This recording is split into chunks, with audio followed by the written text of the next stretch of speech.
कहानी की शुरुआत होती है एक गांव से। नाम था धारपुर। उस गांव में एक 300 साल पुराना कुआं था। लोग कहते थे हर आधी रात उस कुएं के अंदर से एक रोती हुई लड़की की आवाज सुनाई देती थी। लेकिन एक बात सबको हैरान करती थी, गांव में जो भी लड़का उस कुएं का पानी पीता 3 दिन के अंदर वो गायब हो जाता है। न लाश मिलती न आवाज। इसी गांव में शहर से एक लड़का आया था, रवि। वह छुट्टियों में अपनी नानी से मिलने आया था।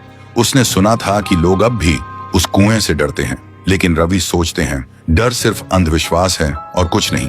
एक दिन धूप में घूमते हुए रवि को प्यास लगी और बिना किसी से पूछे वो सीधा उस श्रापित कुएं से पानी पीने चला गया। जैसे ही रवि ने कुएं में झांका, उसकी आंखों के सामने कुछ सुनहरा चमका और पानी में एक लड़की का चेहरा दिखाई दिया, रोता हुआ, आंसुओं से भरा हुआ। रवि घबरा गया और तुरंत वहां से भाग गया।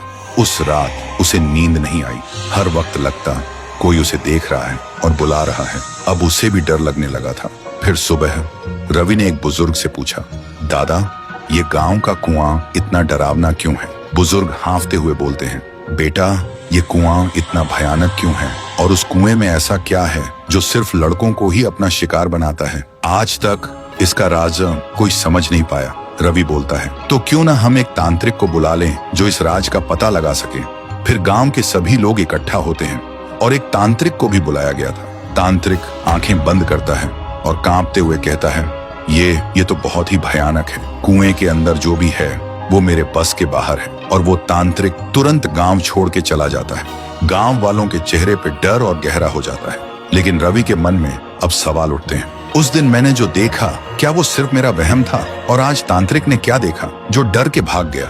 उसी दिन अमावस्या की रात थी। रवि कुएं के पास एक पेड़ के पीछे छुप जाता है। ठीक आधी रात को कुएं के अंदर से एक अजीब सी आवाज आती है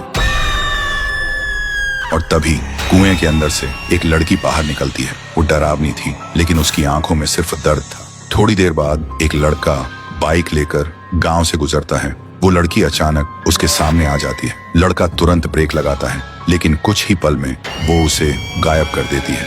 रवि ये सब देखकर हैरान रह जाता है। उसके दिमाग में एक ही सवाल घूमता है, ये कौन है और सिर्फ लड़कों को ही क्यों अपना शिकार बना रही है, लड़कियों को क्यों नहीं? तो दोस्तों, अगर आपको पता करना है कि कुएं में वो लड़की कौन है और वो सिर्फ लड़कों को ही क्यों अपना शिकार बनाती है, तो कमेंट करो, पार्ट 2 चाहिए।